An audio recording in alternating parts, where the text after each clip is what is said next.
Thân chào cả nhà, không nên xem chùa đâu đó. Nhớ đăng ký, like, comment để ủng hộ team nha. Tôi chưa bao giờ nghĩ một ngày nào đó kỳ băng hà sẽ đến. Cái lạnh bao phủ toàn cầu, ngay cả các nước gần xích đạo và các nước trung tâm đều không thoát khỏi.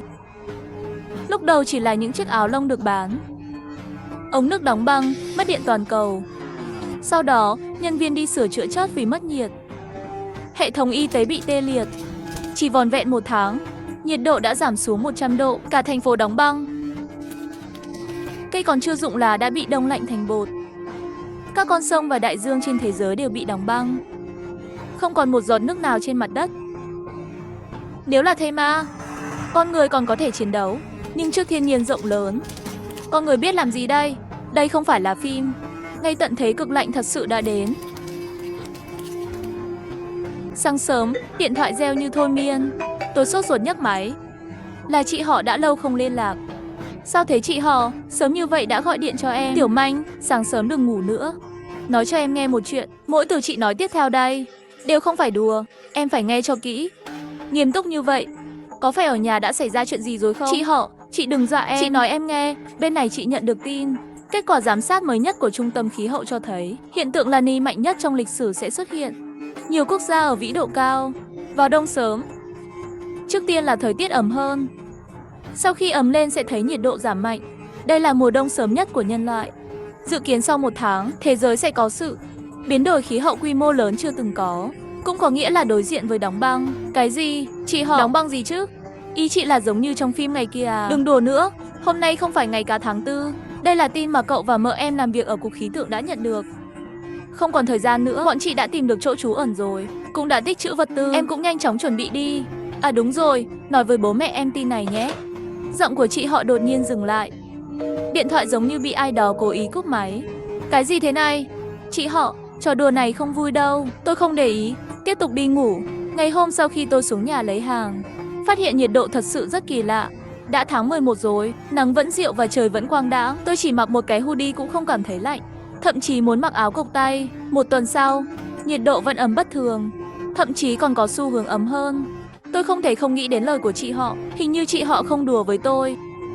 Tôi không thể ngồi yên được nữa. Định gọi điện thoại hỏi lại chị họ. Cái quái gì thế này? Xin chào, số điện thoại bạn gọi không có. Sao lại thành số trống rồi? Một dự cảm không rõ lập tức bao trùm lấy tôi. Nhớ đến giọng điệu nghiêm túc của chị họ. Thà tin là có, còn hơn không. Hôm nay phải bắt đầu chuẩn bị thôi. Nghĩ đến đây, tôi vội vàng gọi cho bạn gái Tiểu Hoa. Tôi chưa bao giờ nghĩ một ngày nào đó kỳ băng hà sẽ đến.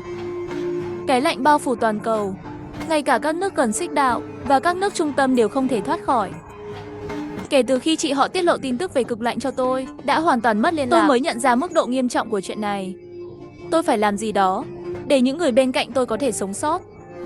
Tôi đã liên lạc với bạn gái Tiểu Hoa, chạy vào trung tâm mua sắm và bắt đầu mua sắm đơn cuồng, không mua cái khác, chỉ mua chăn bông, miếng dán giữ nhiệt và áo lông vũ siêu dày. Với hàng núi vật tư, bất chấp ánh mắt ngạc nhiên của mọi người, tôi kéo Tiểu Hoa bước nhanh ra khỏi cửa hàng. Ngày mai đồ sẽ được gửi đến biệt thự mới thuê của chúng tôi. Tiểu Hoa, giờ chúng ta tới nơi tiếp theo mua hàng. Anh Manh, anh không bị sốt đấy chứ? Mua nhiều đồ như vậy làm gì? Tiểu Hoa, tôi không bị ốm, nhà cậu mợ anh đều làm việc trong cục khí tượng. Hôm trước chị họ đột nhiên gọi điện cho anh, bảo anh nhanh chóng tìm nơi trú ẩn và thức ăn.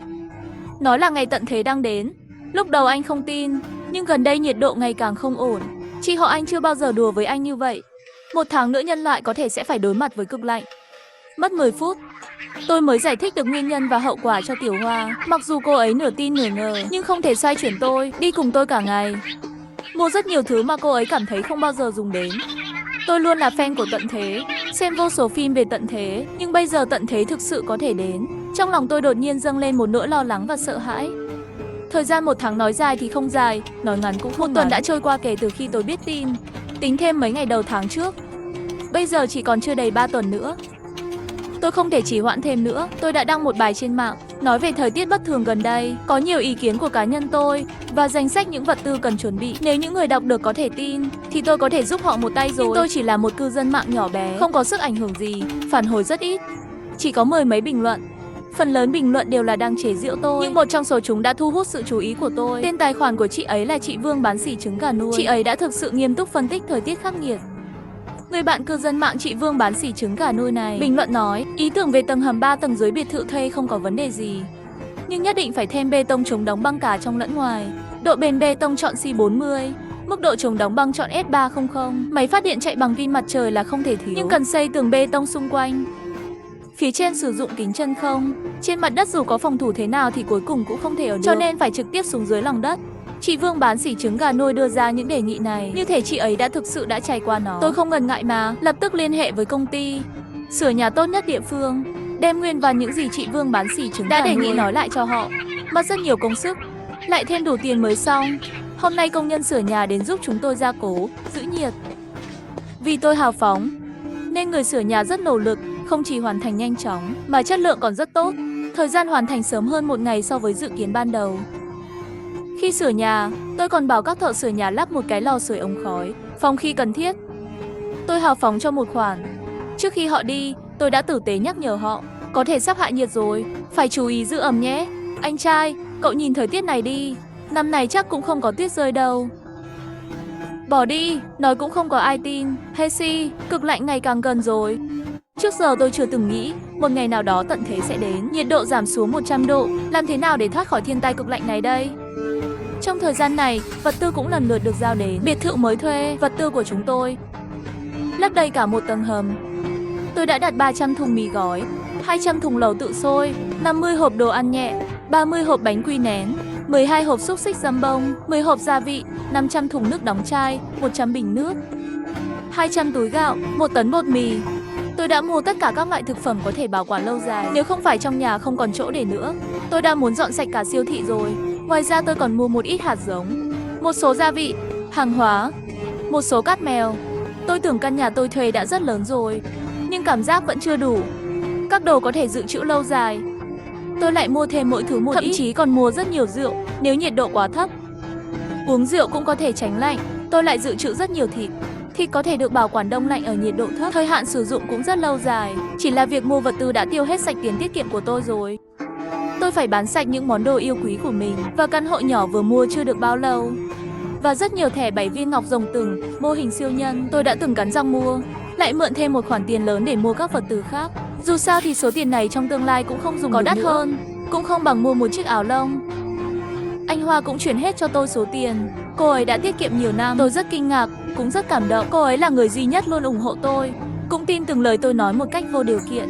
Ngay cả khi ngày tận thế nghe có vẻ thái quá như vậy, cô ấy cũng sẵn sàng tin tưởng tôi hoàn toàn.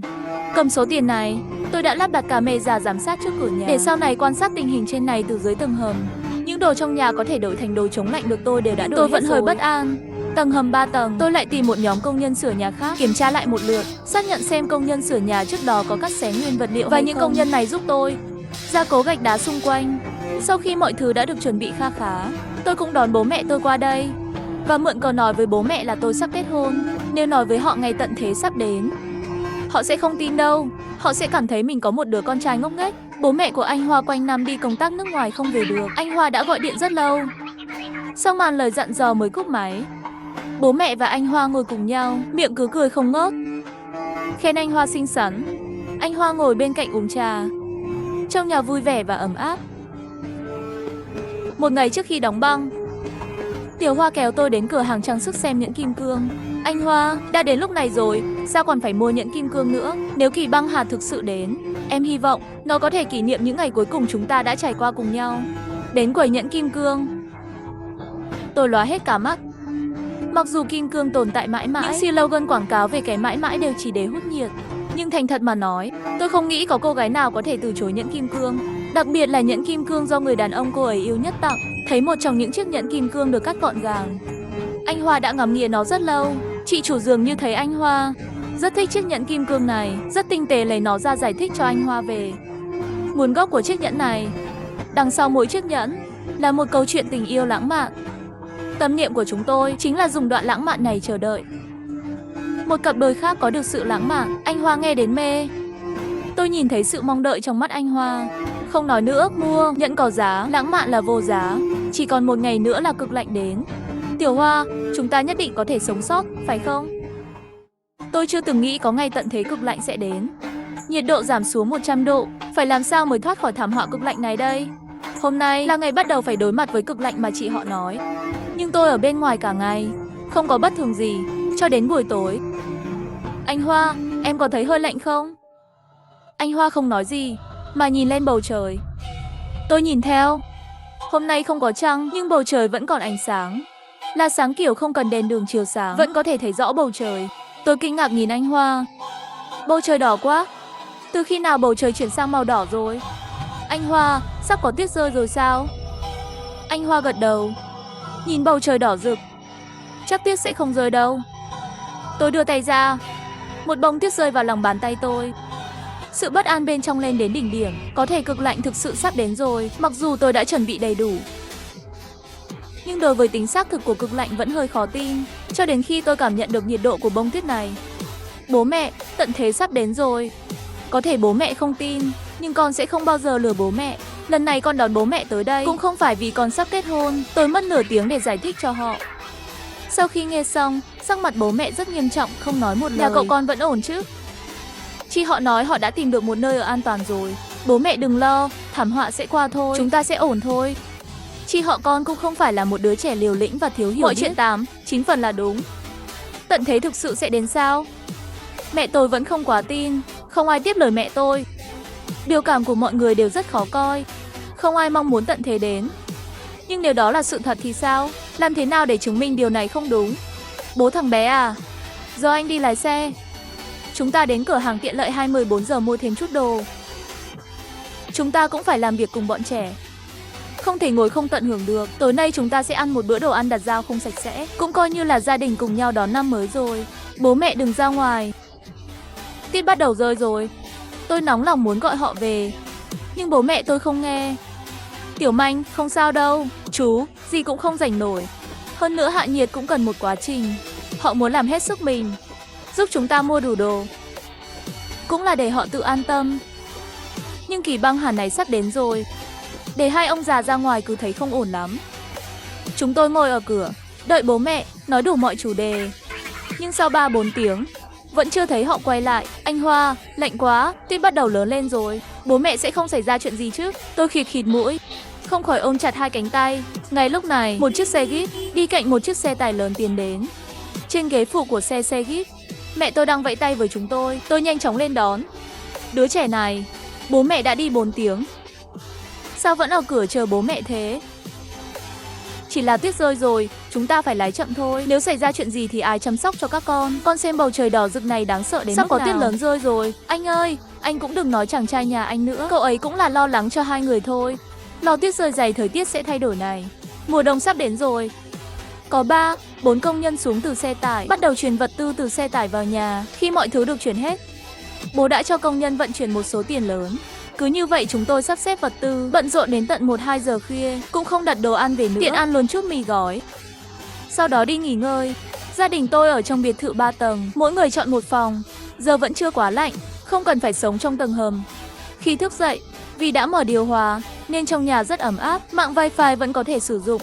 Những bông tuyết nhỏ bên ngoài cửa sổ biến thành lông ngỗng. Tuyết lớn hơn rồi. Tôi chưa từng nghĩ có một ngày tận thế cực lạnh sẽ đến. Nhiệt độ giảm xuống 100 độ.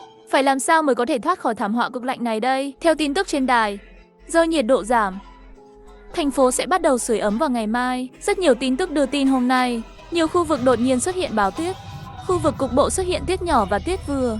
Nước ta đã có trận tuyết lớn nhất trong lịch sử. Cái lạnh ập đến, kêu gọi các công dân, không cần thiết phải đi lại thì đừng đi lại, không cần thiết phải ra ngoài thì đừng ra ngoài.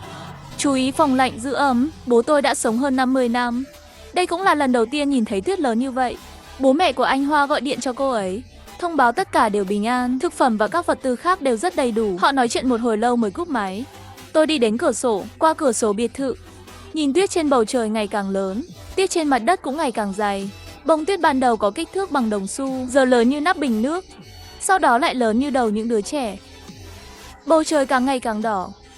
Qua cửa sổ, thấy trước cửa các biệt thự khác bên ngoài, đã bắt đầu có trẻ em ra ngoài đánh bóng tuyết, làm người tuyết rồi. Đây là sự ngây thơ. Tôi mở hé một khe cửa, lạnh quá, tôi rùng mình. Đóng cửa sổ lại, nhìn nhiệt độ trên tường. Nhiệt độ phòng vẫn là 26 độ C. Điều hòa hoạt động bình thường, mặc dù vẫn chưa ở mức thấp nhất, nhưng may là điện không ngừng. Bố nói này, đám trả các con quá mê tín. Bố mẹ đều không tin có ngày tận thế này. Các con nghiêm túc thế làm gì? Giờ thấy rồi chứ, chỉ là tuyết rơi mà thôi. Tuyết lớn nên phong tỏa đường. Hai người trẻ phải ở lại với hai người già của chúng ta. Ông già này, nói chuyện đừng có kéo tôi vào được không? Tôi không già. Cứ như vậy, tuyết rơi liên tục 4 ngày, nhưng chỉ có ngày đầu tiên là lớn. Sau đó giảm dần mỗi ngày. Ngày thứ 5, tuyết cuối cùng cũng ngừng rơi. Bầu trời bên ngoài luôn là màu đỏ sẫm. Mặt trời cũng không mọc nữa, như thể nó chưa từng tồn tại. Nhiệt độ trong biệt thự ổn định ở mức 28 độ C. Hệ thống sưởi năm này rất tốt. Mạng vẫn vào được. Mặc dù chỗ tôi không có gì thay đổi nhiều, nhưng tôi xem điện thoại trên cả nước. Một số khu vực vẫn liên tục rơi và báo tuyết. Lượng tuyết rơi lớn này là chưa từng có. Nước đặt tên cho trận tuyết rơi này là mùa bão tuyết Manina. Sau khi tuyết ngừng rơi, bên ngoài càng lạnh hơn. Người đi bộ ngày càng ít. Trời quá lạnh, họ không muốn ra ngoài.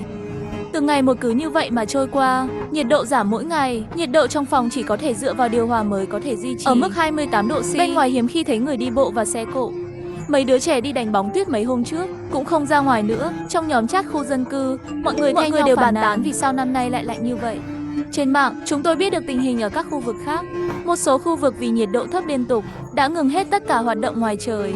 Một số nơi ở vĩ độ cao đã bắt đầu xuất hiện tình trạng thiếu điện, tạm thời mất liên lạc với thế giới bên ngoài vì thảm họa đến đột ngột. Rất nhiều người không chuẩn bị đầy đủ, phải đến nơi trú ẩn. Có một nơi trú ẩn cách nhà tôi không xa, đã đầy xe cảnh sát và xe cứu thương. Từ cửa sổ nhà tôi có thể nhìn thấy cửa nơi trú ẩn, cùng tiếng ồn ào của đám đông. Ngay cả khi có tường cách âm cũng không thể cách âm hoàn toàn. Chưa đầy nửa tháng kể từ trận tuyết đầu tiên, tất cả các bệnh viện và nơi trú ẩn đã chật cứng người.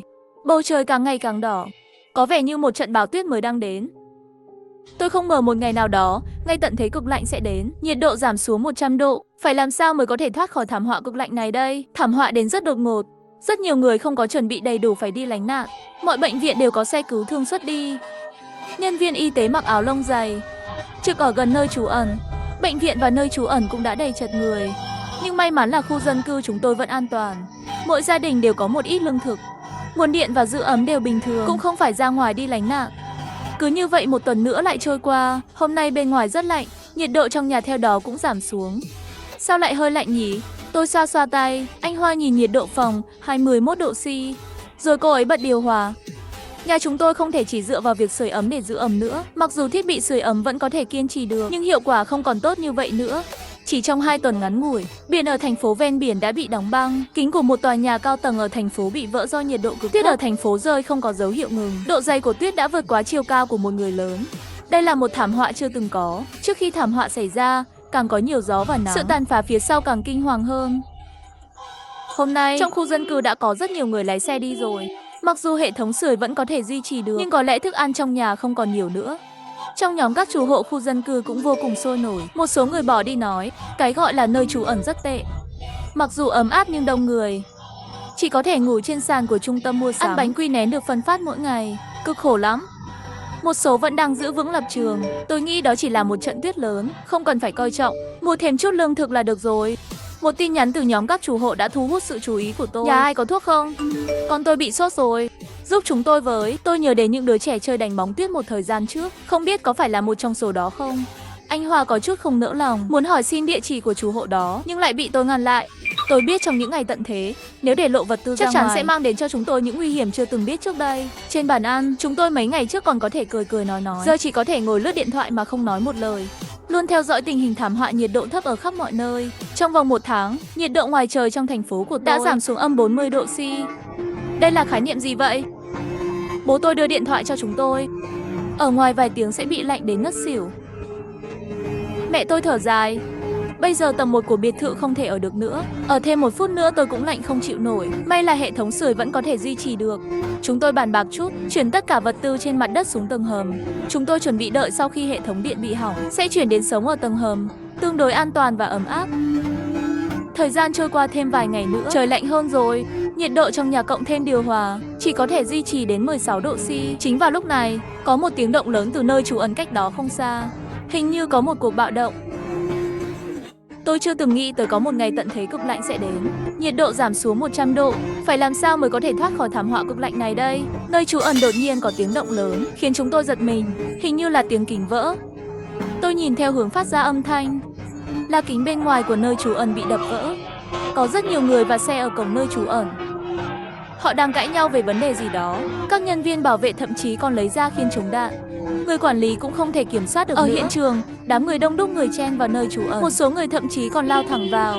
Xe cảnh sát và xe cứu thương đang đỗ trước cửa. Cảnh tượng hỗn loạn. Đơn quá rồi, tôi không thể không cảm thán. Trong hoàn cảnh này, người ta sẽ mất đi lý trí. Chưa đợi chúng tôi nói thêm một câu nữa, một tiếng súng vang lên trong khu. Bố vội vàng kéo rèm cửa lại. Tôi còn chưa kịp nhìn rõ là chuyện gì đã xảy ra. Chỉ sau một đêm đã hoàn toàn thay đổi. Đáng sợ không chỉ có thiên tai mà còn có lòng người không thể tưởng tượng nổi. Trong những ngày tới, con người có thể đơn cuồng đến mức nào? Chúng tôi sợ quá nên nhanh chóng quay về phòng ngủ. Mọi người sắc mặt rất nghiêm trọng, cứ như vậy sẽ xảy ra chuyện. Tôi lấy điện thoại ra và xem tin nhắn trong nhóm các chủ hộ. Về cơ bản chủ các biệt thự khác phàn nàn trong nhóm xin thức ăn khắp nơi. Có người gửi tin nhắn trong nhóm sẵn sàng dùng tiền đổi thức ăn, dùng xe hơi, đồng hồ, chỉ cần có thể đổi lấy một miếng ăn. Nhưng không ai trả lời, mà các chủ hộ đã lái xe rời khỏi gần đây. Có người gửi đến một bức ảnh, đó là hình ảnh cánh cửa nơi trú ẩn bên ngoài đang đóng. Một chủ hộ khác cũng gửi một tấm ảnh, là nơi trú ẩn ở khu vực KC bên cạnh cũng đóng cửa. Tôi mở ra xem, bên trong rất đông người, không có cách nào để vào thêm được nữa. Một người chú khác gửi tin nhắn thoại, chửi thề và nói: chuyện gì thế? Tôi đã chạy khắp nơi rồi cũng không có nơi trú ẩn nào mở cửa. Xe hết xăng rồi. Anh Hoa cầm điện thoại vội vàng chạy tới, đưa cho tôi. Xem tin tức trên điện thoại, tôi không khỏi ngạc nhiên. Vì thực phẩm đang khan hiếm, nơi trú ẩn sẽ giảm dần số lượng nhân viên tiếp nhận. Xin các công dân đi đến các nơi trú ẩn khác mà bạn có thể. Bố mẹ cũng đến xem tin tức này. Mặt hai người đầy nghiêm trọng. Lần này không biết có bao nhiêu người không qua được nữa. Tôi nói với bố rằng chúng ta đều là người bình thường. Mọi người trên đời đều bình đẳng, không có siêu năng lực. Chúng ta chỉ có thể chăm sóc tốt cho bản thân. Lòng trắc ẩn chỉ mang lại tai nạn cho chúng ta. Bố không nói gì nữa, chỉ gật đầu thôi. Còn chưa đợi tôi cảm khái thêm chút, mẹ đã vội vàng đưa điện thoại cho tôi. Tiểu Manh, con xem trong nhóm các chủ hộ chỉ thấy một người đàn ông đầu hói gửi một tin nhắn thoại trong nhóm. Nhà A303 đó có vật tư. Khi tôi đi dạo dưới tầng, nhìn thấy từng xe của họ chờ hàng về nhà. Chắc chắn họ đang giấu rất nhiều đồ ăn. Tiếp theo là một đám người phản hồi. Cái gì? Có đồ cũng chúng ta cùng nhau đến nhà tìm họ lý luận. Mọi người đoàn kết lại, đến nhà họ tìm vật tư. A303 không phải là nhà chúng ta sao? Tôi chưa từng nghĩ tới một ngày nào đó tận thế cực lạnh sẽ đến. Nhiệt độ giảm xuống 100 độ. Phải làm sao để thoát khỏi thảm họa cực lạnh này đây? Nhà A303 đó có vật tư. Khi tôi đi dạo dưới tầng, nhìn thấy từng xe của họ chở đồ về nhà. Chắc chắn họ đang giấu rất nhiều đồ ăn, vẫn bị người khác phát hiện rồi. Tôi nhìn từng tin nhắn này, cười lạnh một tiếng. Đây chính là nhân tính. Không thể đợi thêm nữa. Những thứ chưa ăn hết trên mặt đất này thì cứ để lại cho họ. Nếu chuyển tất cả những thứ này xuống, sợ là không kịp rồi. Bố mẹ gật đầu đồng ý, cầm theo chút đồ, đi về phía tầng hầm.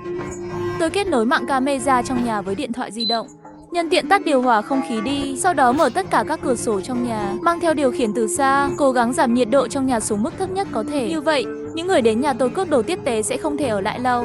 Khi gia đình chúng tôi đến cửa tầng hầm, đã nghe thấy tiếng đập cửa bên ngoài cổng, thậm chí còn có tiếng súng. Tôi lấy chìa khóa ra, mở cánh cửa cường lực đầu tiên trong tầng hầm, lại mở cánh cửa thứ hai bằng vân tay. Tiếp theo là cái thứ ba. Bố mẹ tôi nhìn ngớ ngác. Có lấy đạn sầu riêng cũng không nổ được nhỉ? Tất nhiên, đây là siêu cấp chống đạn thực sự. Nhìn vẻ kinh ngạc của mẹ tôi, trong lòng tôi rất tự hào. Không uổng công tôi trước đây đã chuẩn bị lâu như vậy. Vào tầng hầm, quả nhiên khác biệt với nhiệt độ bên ngoài. Mặc dù hơi lạnh nhưng trong tầng hầm vẫn ấm hơn bên ngoài rất nhiều, không có cảm giác lạnh thấu xương. Tôi nhìn qua chỗ thức ăn chất đống ở tầng hầm. Những thứ này vẫn tốt, không có nấm mốc phát triển. Nhi cũng thấy trời lạnh thế này, ở đây không khác nào một chiếc tủ lạnh cỡ lớn. Xuống tầng 3 của tầng hầm, nhiệt độ tốt hơn 2 tầng trên một chút. Đây là nơi chúng tôi sẽ ở. Tầng này trước đây tôi có nhờ công nhân xây dựng, giúp sửa sang lại một chút. 4 trong số 6 phòng để đựng đồ. 2 phòng còn lại là phòng ngủ, bố mẹ một phòng, tôi và anh Hoa một phòng. Mặc dù là tầng hầm, nhưng không thiếu những gì nên có nhà bếp, có nhà vệ sinh, ngay cả hệ thống dây điện của tấm pin mặt trời trên mái nhà. Tất cả cũng đã được kết nối với mọi nơi trong tầng hầm. Lần này cũng không sợ hết điện, sạc điện thoại thông thường là đủ. Mùa báo tuyết Manila vừa đến, mọi người đã bắt đầu hỗn loạn rồi. Sau đó, kịch bản tiếp chắc là sẽ giống như trong tivi thôi. Tôi mở điện thoại ra, xem camera giám sát ở tầng 1 trong nhà. Cổng đã bị phá rồi. Một nhóm người đang đánh nhau vì những vật tư mà chúng tôi không mang đi. Tôi vừa nhìn liền thấy ông chú đầu hỏi đó trong nhóm. Ông ta đang cố hết sức nhét dao vào người. Một người đàn ông có vết sẹo trên mặt ở cách đó không xa. Thấy hành động nhỏ của ông ta, đã tiến lên đấm cho ông ta một cú đấm, khiến ông ta tôi đã thông báo cho mọi người đến lấy vật tư. Tôi có quyền được chia vật tư, cậu dựa vào đâu mà đánh tôi? Chỉ dựa vào hành động bán đứng người khác của ông cũng dám hét trước mặt tôi. Ông nói thêm lần nữa xem. Vừa rồi tôi không nghe rõ ông nói gì. Người đàn ông lấy một củ cà rốt từ trong túi ra, kề lên cổ ông chú. Mọi người nhìn thấy cảnh này, tất cả đều trốn sang một bên, im lặng nhìn. Người đàn ông mặt sẹo cầm củ cà rốt chỉ vào đám người và nói: tôi là người dẫn các người phá cửa. Vật tư này có phải nên để tôi lấy trước không? Mấy người còn có ai không phục thì đứng ra đây nói chuyện. Tôi không ngờ một ngày nào đó, ngay tận thế cực lạnh sẽ đến, nhiệt độ giảm xuống 100 độ. Phải làm sao mới có thể thoát khỏi thảm họa cực lạnh này đây? Tôi là người dẫn các người phá cửa. Vật tư này có phải nên để tôi lấy trước không? Mấy người còn ai không phục thì đứng ra đây nói chuyện. Những người khác đều sợ củ cà rốt trong tay người đàn ông mặt sẹo, trên mặt không dám biểu hiện sự bất mãn gì, chỉ có thể gật đầu đồng ý. Thế là người đàn ông mặt sẹo bắt đầu vơ số vật tư mà chúng tôi để lại vào túi. Đột nhiên đèn trong sảnh nhấp nháy, sau đó tắt ngấm. Xem ra là hệ thống cấp điện thủy lực bắt đầu có vấn đề rồi. Tuyết rơi, hạ nhiệt kéo dài liên tục, nhà máy thủy điện dưới nhiệt độ âm 56 độ C cũng bị ảnh hưởng phải dừng hoạt động. Lúc này điện thoại của mọi người đều nhận được tin nhắn thông báo: các bạn công dân, vì nguyên nhân hệ thống phát điện bằng năng lượng nước đang căng, nên một số khu vực không quan trọng sẽ ngừng cấp điện. Bắt đầu từ 12 giờ đêm nay, trừ các nơi trú ẩn và một số trung tâm mua sắm lớn. Xin các công dân vẫn đang ở bên ngoài nơi trú ẩn tự đi đến những nơi trên. Trong số những người vẫn đang cướp vật tư ở tầng 1, có một chàng trai đầu rẽ ngôi, là người đầu tiên đọc xong tin nhắn. Cũng không thể quan tâm nhiều như vậy nữa, cậu ta chạy thẳng đến lấy một nắm đồ trên bàn, rồi quay người chạy ra cửa. Những người khác cũng làm theo sau khi xem tin nhắn trên điện thoại. Nhưng vì người đàn ông mặt sẹo đã lấy rất nhiều vật tư trước đó, nên mọi người cũng không lấy được bao nhiêu. Đến lượt ông chú hói thì không còn gì ở đây nữa. Chú đầu hói cầu xin: người anh em này, nể tình tôi đã bảo với mọi người trong nhóm là ở đây có vật tư, cậu có thể để lại cho tôi một ít không? Chỉ một chút thôi. Nhưng vừa rồi sau khi mọi người đột nhiên lao đến như một cơn gió, lấy hết vật tư người đàn ông mặt sẹo vừa hay đang rất tức giận, trực tiếp đạp cho chú đầu hói một cái. Ông mơ đấy à? Trong sảnh tầng 1 tối tăm, chỉ còn lại ông chú hói. Từng vòng, mỏ mẫm trong nhà tôi. May là trước đây tôi đã để mắt đến, bảo công nhân xây dựng làm thêm một cánh cửa bí mật vào lối đi xuống tầng hầm. Có lẽ cô Nân đến cũng không tìm ra lối vào ở đâu. Dù sao kiến trúc của nước Hoa cũng rất nổi tiếng. Cuối cùng hình bóng cô đơn của ông chú hói cũng từ từ cũng biến mất trong phạm 6 camera. Dưới tầng hầm, tôi theo dõi mọi thứ qua điện thoại. Không biết bố cũng đến đây từ khi nào. Tiểu Manh, vừa có thông báo là ở đây sắp mất điện rồi, sao con vẫn xem được? Những người này qua camera giám sát thế. Bố, cái này bố chưa biết nhỉ? Trước đây khi còn lắp đặt camera, đã chia đường dẫn xuống tầng hầm này rồi. Dù bên trên có mất điện, cũng không ảnh hưởng đến việc con ở dưới tầng hầm theo dõi tình hình xung quanh. Vậy bây giờ bầu trời bên ngoài đang đỏ rực. Nếu chỉ dựa vào riêng năng lượng mặt trời để tạo ra chúng ta có thể trụ tiếp ở đây nhỉ? Tôi nói với ánh mắt kiên định. Bố ơi, không có vấn đề gì đâu. Chỗ này được xây dựng theo thông số kỹ thuật của ngày tận thế. Phòng trong cùng có máy phát điện và xăng. Còn có xe đạp tập thể dục trong phòng của bố mẹ. Cũng không phải là thiết bị tập thể dục đơn giản. Bên dưới nó là bộ lưu trữ điện của tầng hầm này. Chỉ cần bình thường bố mẹ đạp xe, nó sẽ chuyển đổi động năng thành điện và lưu trữ trong pin. Cho nên chúng ta không cần lo lắng vấn đề điện. Tiểu Manh, đúng là con trai giỏi của bố. Mọi thứ có thể nói là rất chu đáo. Tôi chưa từng nghĩ sẽ có một ngày tận thế cực lạnh sẽ đến, nhiệt độ giảm xuống 100 độ. Phải làm sao để thoát khỏi thảm họa cực lạnh này đây? Trong nơi trú ẩn, nhiều người đang xếp hàng chờ nhận vật tư. Hàng không nhìn thấy đâu. Khi nhiệt độ giảm xuống, nhiều người run lẩy bẩy vì thiết bị sưởi ấm của trung tâm mua sắm không theo kịp tốc độ hạ nhiệt. Một anh béo trong số đó thật sự không thể chịu đựng được sự chờ đợi lâu lắc này, đã chen lên đầu hàng. Vừa hay chen lên trước mặt anh áo xám và anh áo vàng. Nhìn thấy anh béo đột nhiên chen hàng, anh áo vàng không nhịn được mà nói: tên béo này, có ý thức chút được không? Không biết xếp hàng tử tế phải không? Hai người anh em, tôi sinh ra đã có quá nhiều thịt, dễ nóng. Anh xem có thể cho tôi nhận vật tư trước không? Tôi có phiếu. Tôi có thể cho các anh phiếu. Ngay tận thế đóng băng cần đống phiếu này có ích gì? Anh mau quay lại phía sau xếp hàng đi, nếu không hai anh em chúng tôi sẽ ra tay đó. Một người trông giống như chỉ huy đã phát hiện ra sự hỗn loạn của đội, liền tiến về phía họ và quát: có phải ai cũng cảm thấy mình ăn no mặc ấm rồi, nên muốn ra ngoài giúp tìm đường phải không? Cậu béo, ra phía sau xếp hàng đi. Ba người nhìn thấy là chỉ huy nơi trú ẩn lão Từ, im lặng không dám nói nữa. Lão Từ quay người đi về phía phòng họp. Vừa vào cửa đã nhìn thấy các thành viên khác trong nhóm, tất cả đều đang buồn bã thảo luận. Tình hình ở nơi trú ẩn này thế nào rồi? Đội trưởng Từ, hiện tại đã có rất nhiều người xuất hiện, tình trạng tê cóng rồi, thậm chí nghiêm trọng hơn là đã có người không qua được. Đặc biệt, tầng càng cao thì nhiệt độ càng thấp, từ tầng 5 trở lên. Vì lý do thiết bị sưởi ấm đã không thể ở được nữa. Dự đoán bây giờ nhiệt độ ngoài trời đã xuống đến âm 65 độ C. Nếu không có thêm vật tư được gửi đến nữa, tốc độ sưởi ấm lại không thể theo kịp. Dự tính nơi trú ẩn này của chúng ta sẽ rất khó duy trì tiếp được. Nếu mỗi ngày đều có người không chịu nổi, tôi sợ sẽ gây ra hỗn loạn. Đội trưởng Từ, chúng tôi đã tập trung mọi người từ tầng 4 trở xuống rồi. Trên tầng 5 em là... Được rồi, tôi biết rồi. Giờ quan trọng nhất là phải tìm được hầm phòng không đến nơi trú ẩn có thể chứa được rất nhiều người. Tôi đã liên lạc với cấp trên rồi. Chỉ cần chúng ta vượt qua được nhiệt độ xuống dưới 100 độ C, trước khi vào tầng hầm, sẽ có hy vọng trốn được qua đó. Sau đó đội trưởng Từ nhìn vào sa bàn trên bàn. Tin trên đó, theo thông tin anh ấy nhận được, trong trung tâm mua sắm cách nơi trú ẩn này 3 km, có một hầm tránh bom, độ sâu khoảng 8 mét dưới lòng đất, không gian rộng lớn, bên trong có rất nhiều vật tư. Anh ấy ngẩng lên nhìn một người và hỏi: giờ trong nơi trú ẩn này, có bao nhiêu người còn khả năng hành động? 2 ngày trước thống kê còn có 30.000, bây giờ ước tính còn lại 90%. Tất cả mọi người ở đây đều có vẻ mặt rất nghiêm nghị. Lão Từ đi đến bên cửa sổ, nhìn tuyết ngoài trời, chắc đã dày đến ngang cổ của một người trưởng thành. Nếu còn không tranh thủ sẽ càng khó khăn hơn.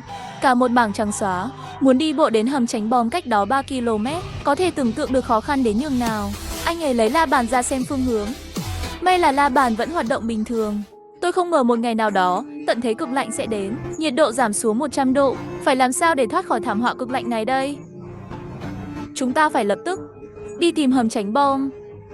Trước khi xác định được vị trí, không thể đợi thêm được nữa. Nhưng đội trưởng, tổng cộng nhân lực chúng ta đến đây lần này không nhiều. Nhóm này của tôi, nhóm của Tiểu Ngô, thêm cả nhóm của Tiểu Trương tổng cộng mới chỉ có 15 người. Mặc dù còn có nhân viên y tế đi cùng chúng ta đến nơi trú ẩn này, nhưng cũng không thể để họ ra ngoài tìm kiếm. 2 người còn lại cũng gật đầu đồng ý. Trong trường hợp không có định vị, chỉ dựa vào phương hướng đại khái để đi tìm, độ khó không nhỏ. Thêm vào đó, độ dày của tuyết ngày càng cao. Trên mặt đường phủ một màu trắng xóa. Tiểu Ngô, Tiểu Trương, 2 cậu dẫn theo 10 người, cùng nhau đi tìm hầm tránh bom. Những người còn lại ở đây giữ trật tự cùng tôi và Lão Trần. 2 người gật đầu, chỉ có thể là như vậy. 2 người đứng lên hành lễ, đảm bảo hoàn thành nhiệm vụ. Sau đó 2 người đi xuống tầng, bắt đầu tập hợp đội, chuẩn bị đến hầm tránh bom cách đó 3 km. Trong phòng chờ bên dưới, 2 người truyền đạt lại lệnh của Lão Từ cho từng thành viên trong nhóm. Sau đó mọi người bắt đầu thu dọn đồ đạc, mặc quần áo chống lạnh và mang theo thiết bị chống lạnh. Rồi cả 10 người đi qua hành lang đến trước cửa. May mắn là mỗi ngày đều sắp xếp có người dọn tuyết trước cửa. Nếu không bây giờ ngay cả cửa cũng không mở được. Những người còn lại đang run rẩy dưới tầng. Nhìn thấy cảnh này, tất cả bắt đầu thì thầm. Trong đó xuất hiện một bóng người quen thuộc, là ông chủ hỏi đó. Những người vừa đi ra ngoài hình như là nhân viên bảo vệ. Có phải họ đã bỏ rơi chúng ta và chạy trốn không? Chị gái bên cạnh nghe anh ta nói như vậy, sắc mặt trắng bệch nói, chắc không phải đâu. Không phải họ đến để bảo vệ chúng ta sao? Ngay tận thế lòng người khó đoán. Cô xem, giờ vật tư phân phát cho chúng ta ngày càng ít đi. Có phải là thấy chúng ta dễ bắt nạt, muốn chúng ta chết đói, sau đó tự chiếm lấy vật tư để sống sót không? Chị gái nửa tin nửa ngờ, lại ngẩng đầu lên, nhìn về hướng nhóm người vừa rời đi. Gần đây hình như đúng là đã cắt giảm phần ăn của chúng ta rất nhiều, làm tôi đói quá. Cuộc thảo luận giữa 2 người ngày càng lớn, bên cạnh cũng có rất nhiều người nghe thấy. Nhìn về phía người đàn ông hỏi, ngay cả tên béo cũng không khỏi vểnh tai lên. Nghe kỹ. Trong khi người đàn ông hỏi đang nói chuyện, một bóng người trực tiếp xông đến đạp ông ta xuống đất. Mẹ nó, sao ở đâu cũng có tên đầu hói nhà ông thế? Lần trước ở trong nhóm đã hại một nhà, cùng khu với ông rồi, giờ lại ở đây giở trò gì thế? Bánh bao nhỏ tôi không dễ dàng gì mới tìm được một chỗ thoải mái để nằm. Ông đang làm cái quái gì thế? Ăn no rừng mỡ phải không? Ông chú đầu hói nhìn lên, là tên mặt sẹo đã đánh mình một trận trong biệt thự. Trong lòng ông ta hận đến ngứa răng. Tôi không quan tâm cậu là bánh bao lớn hay bánh bao nhỏ. Lời tôi nói là sự thật. Vật tư lần trước là cậu lấy nhiều nhất. Mọi người mau đến đây xem tên mặt sẹo này, tên bánh bao nhỏ này. Cậu ta mà không còn chỉ cướp vật tư của người khác. Mọi người đến xem cả đi. Chắc chắn cậu ta còn rất nhiều vật tư. Nhìn thấy bao tải phía sau cậu ta không? Vật tư ở bên trong đó. Chúng ta sẽ cùng nhau khống chế cậu ta. Vật tư chúng ta chia đều. Những người xung quanh nhìn gã hỏi, lại nhìn bánh bao nhỏ. Có thể là do vết sẹo trên mặt bánh bao nhỏ khiến mọi người có xu hướng tin người đàn ông hỏi hơn. Vì vậy, họ tiến lên và vây quanh bánh bao nhỏ. Tôi chưa từng nghĩ tới một ngày nào đó, ngay tận thế cực lạnh sẽ đến. Nhiệt độ giảm xuống 100 độ. Phải làm sao để thoát khỏi thảm họa cực lạnh này đây? Chúng ta cùng lên khống chế cậu ta. Vật tư chúng ta chia đều. Đủ rồi, dừng lại hết cho tôi. Có phải phân phát cho mọi người quá nhiều đồ ăn? Ăn no không có chỗ tiêu hóa không? Đội trưởng, anh phải giúp tôi. Tên bánh bao nhỏ này, cậu ta không phân lý do liền đấm tôi một trận. Tên đầu hỏi, ông đang nói cái gì thế? Được rồi, im cả đi. Tối nay, đồ ăn phân phát cho nhóm đều giảm hết đi một nửa. Ngay lúc này, tiếng bộ đàm vang lên. Đầu tiên là âm thanh rè rè, sau đó là giọng nói mệt mỏi của Tiểu Ngô. Đội trưởng Từ, không hay rồi. Sau khi chúng tôi ra ngoài, phát hiện xung quanh tuyết phủ trắng xóa. Ngay cả khi dựa vào la bàn cũng không thể tìm thấy điểm đánh dấu. Nhóm của Tiểu Trương cũng mất liên lạc rồi. Chúng tôi cần thêm người tiếp viện. Lão Tử lấy bộ đàm quân đội ra, chuyển sang kênh của đội Tiểu Trương. Cho dù anh ấy có gọi to thế nào, cũng không có tin tức nào được truyền lại. Tiểu Trương cần tiếp viện, nhưng đâu ra nhân lực tiếp viện chứ? Những người khác bên cạnh nghe thấy cuộc trò chuyện vừa rồi, có lẽ cũng hiểu rồi. Thì ra là những người đi ra ngoài lúc sáng không phải bỏ rơi họ, mà là đi tìm đường cho họ, tìm nơi trú ẩn hiệu quả tiếp theo. Đồng chí, tôi xin lỗi về những lời vô nghĩa tôi vừa nói. Tôi không nên nghe lời bên cạnh và nói lung tung ở đây. Nói xong, chị ấy tức giận nhìn chằm chằm người đàn ông hỏi đầu. Những người khác cũng nhìn về phía ông ta. Người đàn ông hỏi cúi đầu xấu hổ, không dám nói tiếng nào. Được rồi, chuyện vớ vẩn của mọi người tôi sẽ không nói nữa. Điều quan trọng nhất bây giờ là chúng tôi cần nhân lực để hỗ trợ. Có ai ở đây tự nguyện đăng ký không? Mọi người nghe thấy lão Tử nói, anh nhìn tôi nhìn anh. Im lặng một lúc, bên ngoài toàn là băng tuyết. Ước tính bây giờ bên ngoài cũng đã âm 70 độ rồi. Tranh giành lợi ích. Các anh giỏi lắm, đến lúc cần các anh lại là một đám hèn nhát. Lão Trần, có, truyền lệnh xuống, cả khu trú ẩn di rời. Nếu sợ chót thì cứ ở lại đây. Một đám người xuất phát. Tôi xem camera trong điện thoại. Camera bên ngoài biệt thự vừa vặn có thể quay lại cả đám đông hùng mạnh. Thấy họ di chuyển cả một lượng lớn, có vẻ như nơi trú ẩn của họ đã không trụ được nữa. Hy vọng họ có thể sống sót qua tận thế cực lạnh này. Ban đêm, tôi hoàn toàn mất ngủ. Anh Hoa nằm bên cạnh nhìn thấy sự bất thường của tôi, đưa túi chườm trong tay cho tôi. Tôi lắc đầu. Tiểu Manh, em biết sau khi cực lạnh đến, anh vẫn luôn có áp lực rất lớn, nhưng đời người cuối cùng vẫn là chớt. Chỉ cần ở bên người mình yêu, dù kết cục có thế nào, chúng ta cũng đã rất may mắn rồi. Cảm ơn em anh Hoa, chúng ta thật sự rất may mắn. Anh Hoa, chúng ta có một đứa con đi. Trải qua giai đoạn di cư nơi trú ẩn, tôi đã nghĩ thông rất nhiều, ngay cả ngày tận thế. Chỉ cần tôi nghiêm túc sống, tràn ngập hy vọng về đất nước và thế giới, không bao giờ bỏ cuộc sẽ không có ai từ bỏ tôi. Cứ như vậy, lại qua vài tháng nữa, chúng tôi đã ở dưới tầng hầm hơn nửa năm rồi. Nhiệt độ ngoài trời đã giảm xuống âm 120 độ. Sau khi đạt đến nhiệt độ này, nhiệt độ không còn tiếp tục giảm nữa. Cũng không biết những người di cư trước đây ra sao rồi. Bố đi tới, chỉ có thể chúc họ may mắn thôi. Con trai, hạt giống rau trồng mấy ngày trước đã nảy mầm rồi. Lát nữa đừng quên tưới nước cho chúng nhé. Lúc này anh Hoa ở trong phòng gọi. Tiểu Manh, mau qua đây, em tìm thấy một bộ phim hay. Mau qua xem với em đi. Tầm này còn tưới nước gì nữa. Đi xem phim trước đã. Lúc này tôi nghe thấy một tiếng tinh, đó là tiếng điều hòa không khí hoạt động. Tôi rất kinh ngạc, lẽ nào tận thế đã kết thúc, có điện rồi sao? Tôi nhanh chóng sạc điện thoại, sau đó mở máy, quả nhiên có tín hiệu. Tôi mở blog ra, quả nhiên có tin tức mới. Nhà nước đã gửi một thông báo. Xin lỗi vì đã đưa ra thông báo này muộn như vậy. Thời kỳ kết thúc của La Nina đã đến. Thời kỳ cực lạnh La Nina dự kiến kéo dài 10 năm. Đất nước đang nỗ lực hết sức để duy trì điện và cứu trợ những người sống sót. Xin mọi người hãy tin chúng tôi. Xin đừng bao giờ từ bỏ chúng tôi. Chúng tôi đã sử dụng năng lượng sạch để xây dựng thành phố ngầm. Bắt đầu tìm kiếm từng người sống sót. Luôn có hy vọng khi đối mặt với thảm họa. Chúng tôi cùng với mọi người chờ đợi thời khắc sông băng tan chảy.